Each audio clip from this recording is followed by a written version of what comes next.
확신 하나 얻어보면은 조국 혁신당이 송영길이 무죄가 난데 논평이 하나가 없나? 그 두 분이 그렇게 얘기하셔서 내가 물었다 이게 내가 두 분한테 내가 신뢰를 하니까 아니 조국 대표의 SNS 뭐 페북이나 이런데 그래도 하나도 언급이 없어. 아마 코드 올라오지 않을까요? 아니 무대 아니 뭘 올리기 싫으면 무대 모았다고 무슨 링크라도 하나.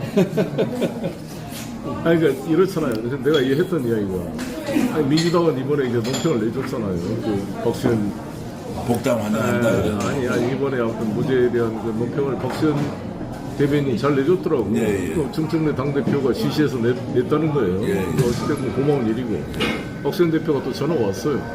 또 나한테 그래서 통화를 했는데 그냥 궁금해서 조국 혁신당을 찾아봤어. 아무 뭔가 조국 이거 봐보 조국 대표님 한번 SNS에 한번 봐보고.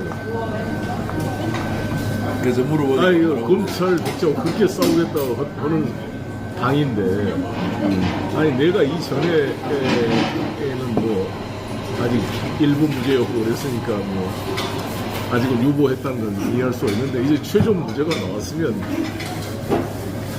한마디 해줄 법 없잖아. 자기도 구속되고 근데 같은 방에서 살았잖아.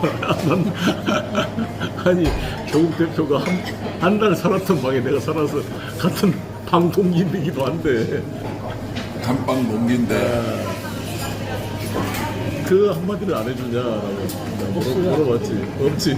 그러니까 자기도 그렇게 생각한다고 알아보겠다고 그러더라고. 지금이라도 좀 하라고 연락을 드릴까요? 아니면 기다려볼까요?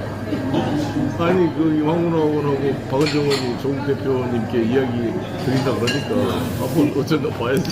민주당 전 대표를 하셨고 현재 소나무당 대표로 계신 송영길 대표를 새해 첫 인터뷰 정말로 대망의 서막을 열겠습니다. 어서 오십시오. 네 감사합니다. 진심으로 감사의 말씀을 드리는 것은 단독 인터뷰를 이렇게 새해 첫날 스픽스에서 이렇게 해주셔서 너무너무 고맙습니다. 당연히 저 가장 힘들 때 스픽스가 제 옆에 있어줬으니까. 아유 그렇다 하더라도 이제 또 다른 중요한 언론 또 대형 언론사들이 많은데 그래도 이렇게 이제 명절 첫날 여러분들 함께 뵙게 돼서 좋습니다. 그런데 이제 선고가 무죄가 이제 결정 난지 이제 이틀 사흘 정도 지났는데 이제 벌써 다음 행보가 어떻게 되느냐 국민들의 관심이 매우 높기 때문에 검찰의 조작 날조 수사 기소에 대한 이야기도 잠깐 나누겠지만 본질적으로 송영길 대표가 지금 이재명 정부 성공을 위해서 어떻게 움직여야 하는지 여기에 대해서 국민적 관심이 높다는 걸 잘 알고 있기 때문에 제가 제대로 여러분들께 꼭 들려드려야 하는 내용을 오늘 질문을 드리겠습니다. 자, 좀 어려운 질문인데 네. 무죄 선고 받고 나서 혹시 이재명 대통령 전화가 왔습니까? 네 맞습니다. 아 왔습니까? 이렇게 밝히셔도 네. 되는 왜냐면 무죄가 났으니까. 무죄가 났으니까 대통령이 굉장히 기뻐하시죠. 아니 제가 그러니까 지난번 보석으로 제가 나왔을 때는 아직 무죄가 일부 무죄인 상태였잖아요. 네. 그때도 전화가 오셨는데 그때 이야기하면 괜히 대통령한테 누를 끼치잖아요. 아직 재판이 그때는 끝나지 않았으니까. 말씀 안 하셨군요. 저도 기억이 없습니다. 네. 뭐 대통령께서 보석으로 나왔을 때는 고생했다는 그런 취지의 말씀이 있었고요. 예. 이번에 이제 또 축하한다는 메시지가 있었습니다. 네. 길게 통화하셨습니까? 뭘 그게 뭐 NCND로. NCND 이제 다 말씀을 하실 수 없지만 어쨌든 이제 이재명 대통령도 굉장히 든든한 우군이 한 사람 왔다 이렇게 이제 확실하게 생각하실 것 같은데요. 원래 전화라는 것은 그렇죠. 원래 제가 당 대표 때부터 이심송심이란 말이 있었지 않습니까? 네, 예. 그렇게 마음이 통한다고 봅니다. 예. 그래도 뭐 새해 첫날 이래 시청자 여러분들 굉장히 기쁜 마음으로 보고 계실 텐데 말씀을 해주실 수 있는 만큼은 적극적으로 좀 연결하시면 좋겠다 이렇게 제가 좀 제안을 드리면서 그러면 무죄 선고된 날 그게 이제 그 뭐 오후 이제 낮 12시 정도에 이렇게 이제 무죄 선고가 됐는데요. 그날 저에게 이제 대통령이 직접 전화를 했다는 것은 정치적으로 상징성이 굉장히 크다고 저는 이제 보거든요. 저녁도 아니고 바로 왔어요. 바로 왔습니까? 예. 그러니까 그 이제 소식을 듣자마자 바로 전화를 했다는 것은 이것이 이제 정치적으로 해석될 수밖에 없는 것인데 왜 대통령이 그렇게 이제 빨리 송 대표님께 전화를 했을까요? 원래 기자나 평론가는 이런 질문을 해야 됩니다. 아, 그래요? 아니 다행히 고생했으니까 축하 전화하신 거겠죠. 대통령 외에도 뭐 다 전화가 또 오는 것도 아니잖아요. 아, 또 특별한 관계가 있는 거고 지난번에 사실 제가 나와서 출판 기념회 그 털시 개보책 민주당을 따라냈을 예, 예. 때도 우리 김병욱 비서관이 정무비서관을 보내서 아예 축하 메시지를 전달도 했잖아요. 장문의 축전을 아주 뭐. 근데 그때 진심하게 그 메시지 했더라고요. 가지고 이제 일부 야당 뭐에서 재판 중인 사람에게 대통령께서 직접 축하 메시지를 보는 게 맞느냐 이런 논란이 있었죠. 예. 그런 말에 대해서 저는 아니 윤석열 대통령은 정진석 씨가 1심에 실형을 받아가지고 항소 중인데 비서실장으로 임명을 해쓴 사람들이 무슨 소리냐 내가 그런 예. 지적을 했습니다만 대통령 지금 걱정 좀 많이 하고 계십니까? 아니면 그냥 실제로 이제 축하하고 좀 고생한 것에 대해서 이렇게 뭐 그냥 이제 마음으로 정말로 이심송심만 이렇게 하셨습니다. 아이고 대통령과 하는 말씀을 공개적으로 말한 것은 예. 별로 적절치 않기 때문에 그냥 통화만 했다. 통화만 했다는 것이고. 자, 실제로 이제 무죄 선고받고 전국에서 엄청나게 많은 분들이 사실 문자도 전화도 이렇게 왔을 겁니다. 잠은 좀 제대로 주무셨습니까? 글쎄요 밤새 그 답변해 주더라고 잠을 잘 못 잤습니다. 와, 어떻습니까? 너무 감사합니다. 그날 한 1,300여 명이 오셨다는데 예, 예. 전국에서 의원님들도 한 30여 분 오시고 깜짝 놀랐어요. 예, 그래서 정말 너무 고맙습니다. 큰 힘이 됐습니다. 전현희 의원을 비롯해서 뭐 김문수 의원, 뭐 김준혁 의원, 뭐 인천에 있는 의원들도 박선원, 김경호 의원, 유동수, 예, 예. 유동수, 박선원 의원, 박찬대 오셨고, 의원도 오시고. 박찬대 의원도 오셨고, 그래서 이게 야 송영길계가 이제 저렇게 다 모였나 뭐 이런 생각을 순간적으로 했는데 이번 무죄 선고가 이제 정치적으로는 굉장히 중요한 의미로 해석될 수밖에 없지 않습니까? 그렇습니다. 예. 특히나 이제 민주당 내부에 지금 여러 가지 좀 뭐 갈등들이 이제 봉합 국민에 있지만 큰형님, 맏형이 와서 좀 정리정돈을 해야 한다. 이제 이런 요구도 많고 주로 이제 지금 민주당 국회의원들은 어떤 이야기를 공통적으로 좀 하고 있습니까? 뭐 대부분 환영한다는 분위기고요. 네. 정청래 대표께서도 바로 전화 왔습니다. 네. 예, 와서 축하한다 그러고 또 대표께서 박수현 수석 대변인에게 지시를 해서 네. 제가 이제 소나무당을 해체하고 개별적으로 우리 당원들 입당하겠다라는 것에 대해서 환영 성명을 발표하겠다고 말씀하시더라고요. 그래서 고맙다고 이야기했습니다. 정신현 대표가 보통 이렇게 이제 전화하면은 대표님 이렇게 얘기합니까? 아니면 형님, 뭐 선배님 어떻게 호칭을 합니까? 뭐 형님 그렇게 이야기하는데 사실 예, 그건 이제 공개적으로는 그렇게 하면 안 되죠. 근데 예. 사적 대화니까. 예. 굉장히 이제 기뻐하니까 이제 정청래 대표로서도 이제 들어오시면 굉장히 큰 이제 든든한 정말로 뒷배가 하나 생기기 때문에 당 대표로서 운영하는데 훨씬 더 좋아지는 거 아닙니까? 네, 서로 우리 힘을 합해야죠. 예. 우리가 사실 이 나라를 위해서 이재명 정부의 성공이 우리 대한민국 운명에 얼마나 중요한 일입니까? 그런데 네. 약간의 뭐 각 개별적 이해관계 차이가 있더라도 큰 틀에서 하나가 돼야 한다 보여지고요. 뭐 정청래 대표께서 생긴 것과 달리 저도 그렇습니다만 약간 샤이한 게 있어요. 예, 예. 낯을 가리는. 예.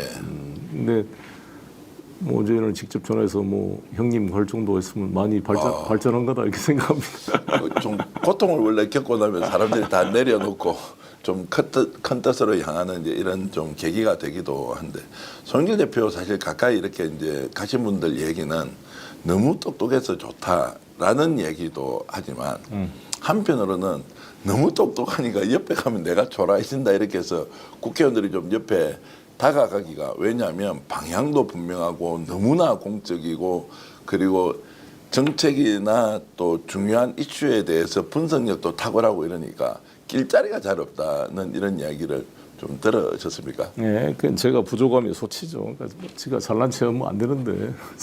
잘난 척 하지 않아도 이제 갖추고 있는 것이 일단 그렇게 보이니까. 어찌됐건 이제 저도 감옥에서 배운 게 있다면 많이 저를 내려놓고 예. 마음을 비우고 한 분 한 분의 말을 경청하고 내 말을 하기보다는 그런 노력을 하는 훈련을 좀 한 것 같습니다.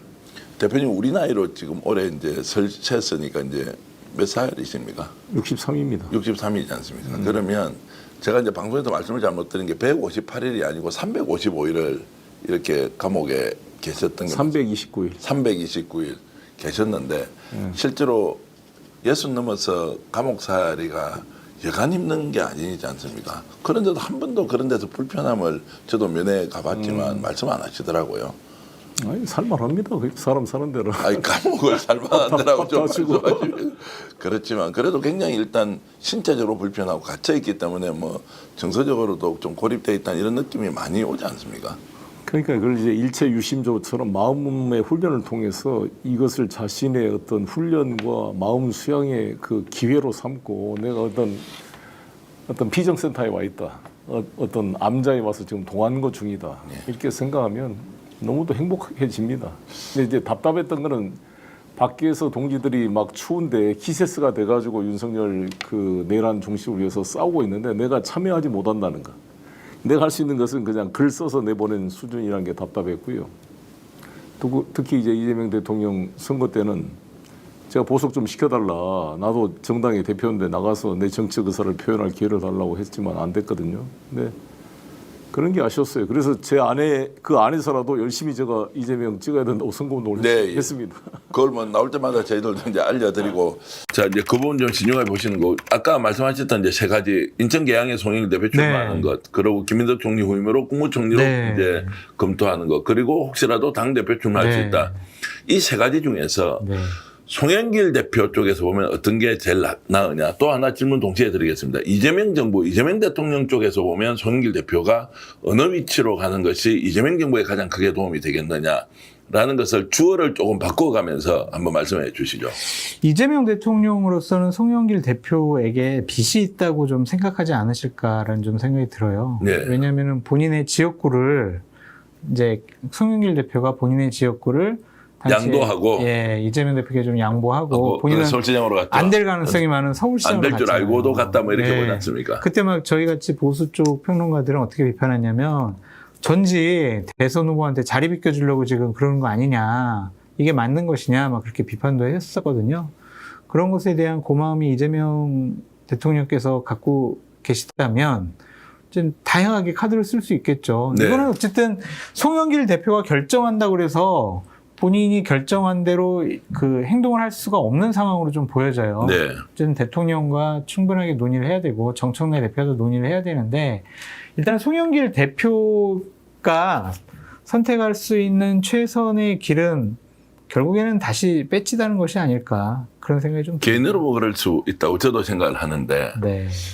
이재명 정부로 봐서는 송영길 대표 같은 이제 관록과 그리고 네. 뭐 실제로 뭐 이력도 화려하지만 전문성 면에서 굉장히 뛰어난 정치인이지 않습니까? 네. 특히 외교, 국방, 그 외교 문제 그리고 뭐 워낙 지금 세부적인 정책들을 많이 다루어봐서 훌륭하시죠. 네. 총리로 이렇게 기용하는 것이 이재명 정부에 더 도움이 되느냐 아니냐 이런 부분은 한번 생각해보면 어떻습니까? 조금 빠릅니까?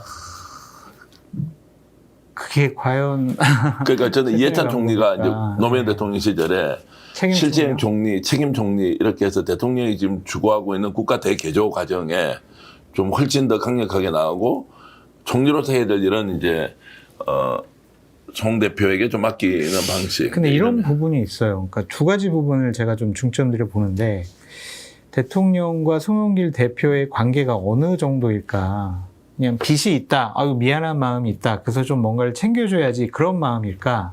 아니면 송영길 대표 정말 일 잘하고 나이스하고 맡겨놓으면 제대로 잘할 것 같아. 책임 총리 할 수 있을 것 같아. 능력 있어. 이렇게 생각할지 그거는 제가 잘 모르겠어요. 예. 그래서 만약에 빚이 있다 그러면 그냥 개항이라든지 뭐 당대표 이쪽일 거고 좀 능력이 있다고 생각하면 총리로 임명할 가능성도 있지 않을까. 네. 그렇게 생각을 합니다. 대표님 보시기엔 어때요? 두 분과의 관계는? 저도 뭐 정확하게 모르고요. 뭐 이제 정치적 동지 관계다. 그리고 네. 국가 발전에 뭐 누구보다도 헌신하는 정치인의 유형이다. 그리고 일을 두 분 다 워낙 강력하게 잘하고 있어서 100% 화합 기조이겠느냐, 그렇죠. 아니면 약간씩 결이 좀 다른 경우도 생기겠느냐라는 것은 정확하게 판단하기는 어렵고요. 그런데 이제 지금 스타일이 다른 거는 문제가 안 될 것 같아요. 예. 왜냐하면은 대통령께서는 계속 뭐 제가 듣는 얘기는 다른 얘기하는 사람을 상당히 좀 좋아하신다고 그러더라고요. 예. 그러니까 우리끼리 모여가지고 그냥 서로 잘했다 그러고 결정해버리면 뭔 소용이 있냐. 네. 그래서 하나라도 다른 얘기를 하고 다른 의견 내는 사람, 그런 사람 얘기를 많이 들어봐야 한다. 그런 입장을 계속 말씀하시는 것 같아요. 그러니까 그것에 이제 충족하는 캐릭터인지 아닌지 그거는 제가 확실히 잘 모르겠어요. 만약 이재명 대통령이 제 이야기를 듣는다면 네. 제가 전제로 개항 그러면 총리 그리고 당대표 카드라고 보면 저는 이제 총리죠. 지금 이제 그 송영길 대표 정도로 업무 추진력과 그리고 그 이제 사안을 관찰해내는 이렇게 문제를 집어내는 이런 역량이 뛰어난 분이 현실적으로 좀 없고 그런데 이제 워낙 강하고 뚝심 있고 별명이 황소거든요. 그렇죠. 이제 이렇게 밀어붙였을 때 혹시라도 총리가 좀 더 많이 드러나는 거 아니냐? 근데 뭐 이재명 대통령의 스타일로 봐서 일 잘하면 잘할수록 더 좋아하지. 당신이 뭐 이런저런 이제 불편함을 가질 게 아니니까 이재명 정부 성공을 위해서는 총리 카드를 쓰는 게 제일 좋은데 총리 카드로 쓴다는 것은 또 자기 대권 문제도 자연스럽게 생기는 거고 그리고 또 당대표 경선과 관련된 부분도 뭐 여러 가지로 어떻게 되느냐 뭐 이렇게 하면 좀 복잡할 것 같은데 저는 하여튼 대통령이라면 총리로 쓰는 것이 제일 좋다. 아니면 이럴 수도 있죠. 그러니까 송영길 대표가 당대표로서 정청래 대표에 대항해서 훨씬 더 경쟁력이 있다, 가능성이 높다 그러면 개항에 내보내서 배지 달고 그다음에 바로 뭐 당대표 선거 나갈 수 있잖아요. 두 개 다 할 수 있잖아요.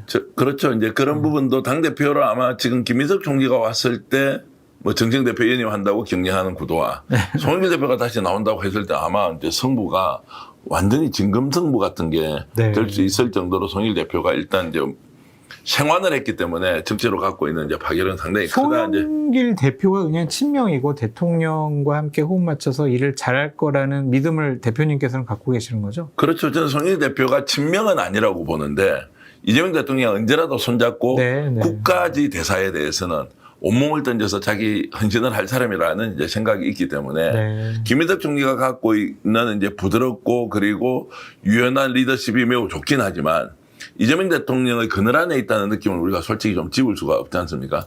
그런 면에서 보면 당대표로 출마했을 때 실제로 이제 이길 수 있느냐 없느냐에 대해서는 이렇게 물음표를 여전히 좀 내는 분들이 있기 때문에 당대표 카드로도 송영길 대표를 거론할 수도 있다라는 네. 생각이 들고 오히려 전 송영길 대표와 지금 국무총리 간의 관계가 더 원만하고 괜찮은 거 아니냐 뭐 이런 생각이 막연하게 들고요. 네. 정청래 대표하고는 이제 관계가 조금 대면하다 이렇게 얘기를 네. 할까요? 그렇게 이제 느낌이 있어서 네. 하여튼 당내에 이제 복잡한 이런 역학 구도 속에서 송영길 대표가 어떤 선택을 할지 이재명 대통령이 어떤 기대를 할지 이런 것들은 굉장히 중요한 관심사로 봐야 될 것 같아요. 민주당으로서는 좋을 것 같아요. 왜냐하면은 정치적인 역량과 당대표직을 뭐 한번 해보셨기 때문에 상당히 좀 따르는 분들도 많이 계실 거고 기본적으로 능력은 다 인정을 할 수밖에 없는 것이고 그러한 대권 후보 지도자급 인사가 한 명 더 나온 거잖아요. 그러면은 권력 구도에 있어서도 상당히 좀 여러 가지 갈등이 불러일으킬 수도 있지만 어쨌든 후보군이 넓어지기 때문에 여권으로서는 상당히 좀 좋은 일이 아닌가 결국에는. 평론하는 사람 쪽에는 이제 굉장히 이제 좀 재밌어졌어요. 재미있어졌습니다. 당내 이게 네, 이제 맞아요. 지금까지만 딱 정해진 판에서 야 밀고 당기고 이랬는데 이제 바깥에 뭔가 파이리트 왔어요, 하나 돼가지고 왔어요. 확 깨졌는데 이게 어떻게 헤쳐먹어야 하지 이런 생각하면 확실히 이제 재미있는 것 같고요. 그렇습니다. 송영길 대표가 이제 실제로 150일 넘게 감옥살이를 했지 않습니까? 억울하게 이제 무죄 받았지만 그 과정에서 굉장히 많이 바뀌었다는 이야기. 네. 좀 약간 이제 좀 화도 나고 이게 내 억울하다 이런 게 있었는데 완전 가치가 있으니까 이번에 모든 것을 내려놓고 성찰을 하셨군요. 완전. 어. 그래서 그 이전까지는 송영길 대표 같은 이제 정치인 옆에 가면 너무 똑똑해가지고 약간 깊은 맛이 별로 없는 사람이잖아요. 좀 부담스럽지 않으셨어요? 막 이렇게 체격도 좀 크시고 목소리도 걸걸하시고. 황소죠. 예. 너무 똑똑해. 그리고 책을요 독파하는데요. 어. 빨리 읽지만 내용을 거의 정독 수준으로 다 알아차리니까 네. 너무 똑똑해도 좀 부담스러운 게 있지 않습니까? 네. 그래서 아주 친밀한 그룹들이 폭넓지 않았다. 그런데 이제 이번에는 송 대표가 이제 이렇게 이제 옥중에 생활하면서 많은 것들을 좀 내놓고 좀 더 포용력 있게 이렇게 이제 간다는 얘기에 있어서 기대를 하고 있는데요. 네. 뭐 저는 송영길 대표 같은 분이 이재명 대통령에게 무엇보다 필요하다 지금. 이게 제일 중요하고 당도 뭐 중요하겠지만 이재명 정부에서 제대로 좀 활용하는 것이 중요하지 않느냐는 생각이 좀 더 들죠. 어쨌든 좀 지켜보겠습니다. 혹시 송영길계 의원이 있어요? 송영길 누구? 이승만 이번에 감옥 다 갔지 않습니까? 감옥 갔다가 다 나와서 무죄 받았던 그분들이 인천 쪽에 있는 분들 노동운동 오래 또 하셨고 오늘 그러면은 몇 분이나 가셨어요? 그래도 오늘 한 15명 정도 오신 네. 것 같더라고요. 그 지금 뭐 김준혁 의원 가깝고요. 네. 강덕구 의원 원래 가깝고 네. 김상욱 의원도 아주 지금 오. 가까워졌고 뭐 네. 이성만 의원 뭐 쟁쟁한 분들이 많이 네. 왔더라고요. 민병덕 의원도 이름 들어보셨죠? 얼주로위원회 네. 위원장 하시는 분도 같이 와서 이렇게 하고 또 유동수 의원이라고 들어보셔서 네. 인천 삼선 의원 네. 뭐 이런 분들이 다 와서 이제 박수를 보내고 있으니 만만치 개파 정치 이런 않겠네요. 것들을 뭐 이렇게 내세우고 가는 분은 아니지만 어찌됐든 지금은 아니, 세력이 있어야 돼요, 정치. 세력이 없으면 어떻게 뭘 큰일을 해요. 예, 뭐, 더 민초, 뭐, 이런 정도는 이제 아닐 텐데, 어찌됐든 이제 이재명 대통령이 국정 운영하는데, 윤석열 정권의 기획 수사 희생양이었던 송영길 전 대표가 2심에서 무죄를 선고받으며 화려하게 귀환했습니다. 이는 정치 검찰이 휘두른 칼날이 결국 부러졌음을 증명하는 사법부의 엄중한 판단입니다. 송영길 전 대표는 돈봉투 의혹이라는 오명을 뒤집어 쓴 채 당에 부담을 주지 않으려 스스로 탈당했고 감옥 안에서도 소나무당을 창당하며 검찰 독재에 맞서 싸워왔습니다. 1심의 억울한 판결을 뒤집은 이번 무죄 선고는 그의 투쟁이 옳았음을 보여주는 명예회복의 순간입니다.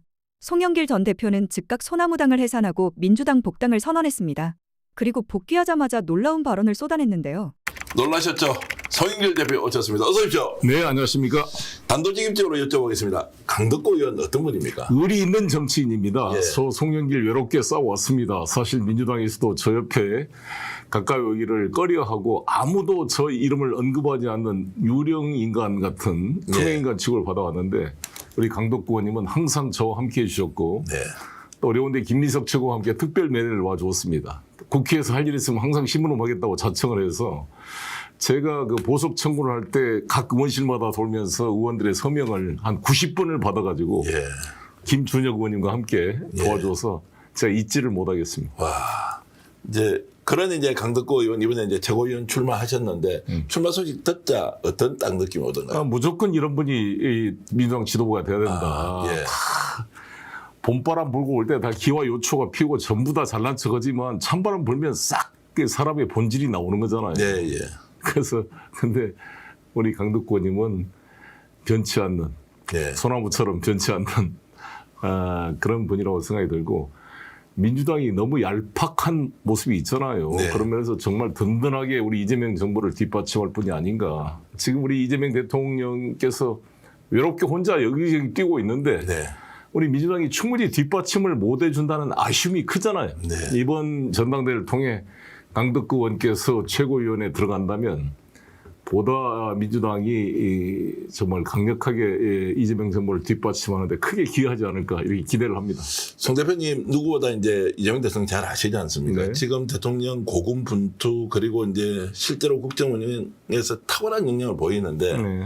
마음속으로는 좀 외롭다 이렇게 좀 생각이 드십니까? 그렇습니다. 어렵습니다. 실제로 저는 외교 분야도 지금 조현 외교부 장관과 위성락 안보실장은 이제 미국 분야에는 아무래도 경험도 많으시고 이게 잘 되겠지만 중국, 러시아 분야는 취약하잖아요. 네. 이번에 그 한중 정상회담도 뭔가 제대로 백업받지 못하는 그런 아쉬움, 완전히 이재명 대통령 개인 역량으로 네. 버티고 있는 그런 느낌이 좀 들었습니다. 네.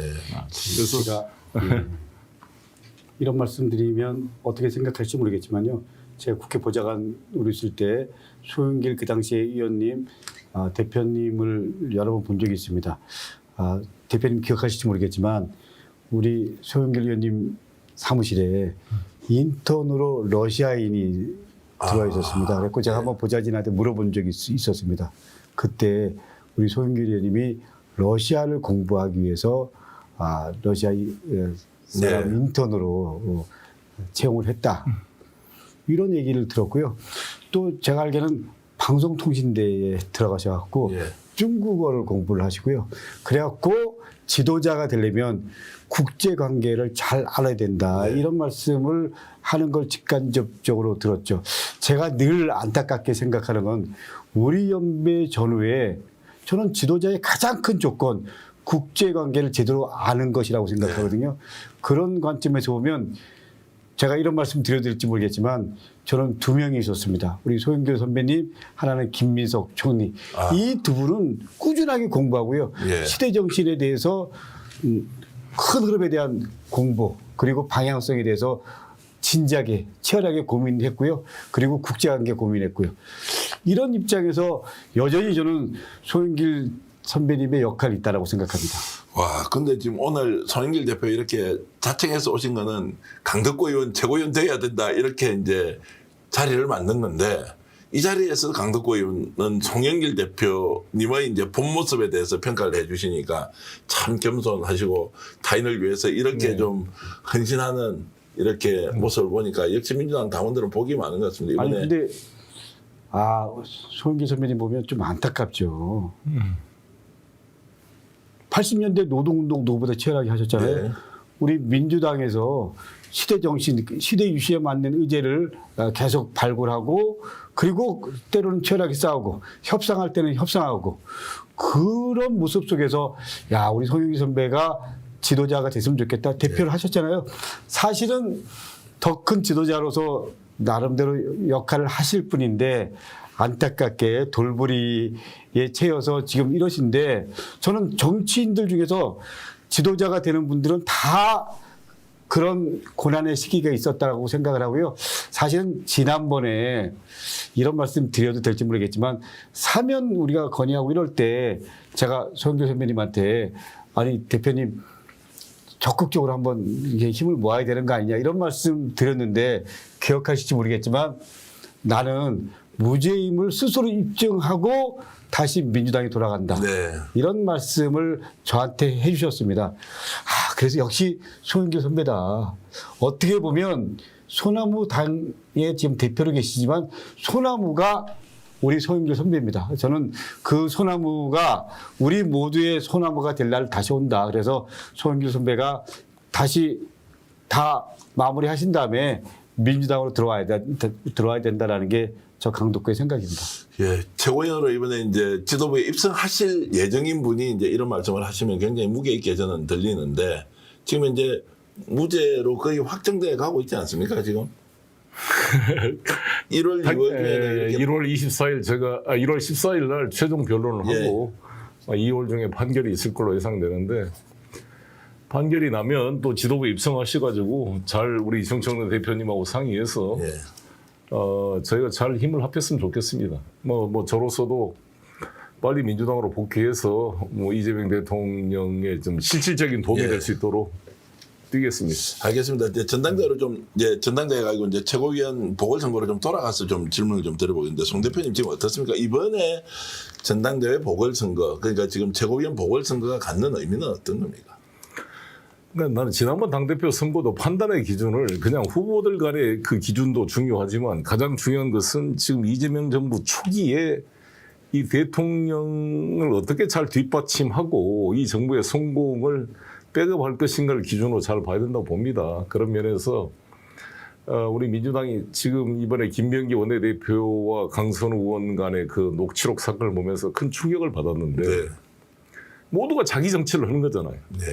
자기 살려고 하는 그런 모습이고 이렇게 동료 의원들 간에 녹음을 한다는 것도 충격적인 일이고 또 공천 헌금 시비가 있었다는 것도 참 안타까운 일인데 그런 면에서 정말 자기 정치보다는 당 선당 우사의 자세 그리고 대통령과 이 정부의 성공을 위해서 헌신하는 그런 모습을 좀 민주당이 보였으면 하는 생각이 듭니다. 네.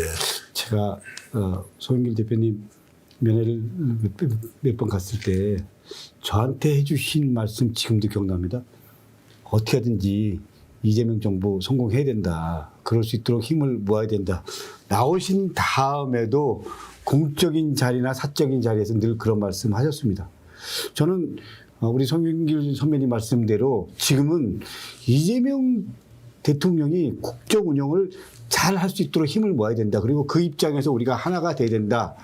저는 그런 입장입니다. 그거는 우리 정청래 대표님이나 소영길 전 대표님이나 우리 모두의 입장이고 원칙이잖아요. 왜냐하면 어떻게 만든 정부예요. 어떻게 보면 내란 세력과 싸우고 그리고 계엄 저지한 시민들과 당원들이 모두 모여서 국민 주권 정부를 만들었잖아요. 제가 우리 송영길 대표님 남태령에서 그리고 광화문에서도 여러 번 뵀는데 이런 마음을 진짜 개인적 입장 떠나서 제대로 담아내서 이재명 정부 성공 그리고 그걸 통해서 정권 재창출할 수 있도록 제대로 뒷받침해야 된다. 당이. 그것이 가장 중요한 기준이 되어야 된다는 게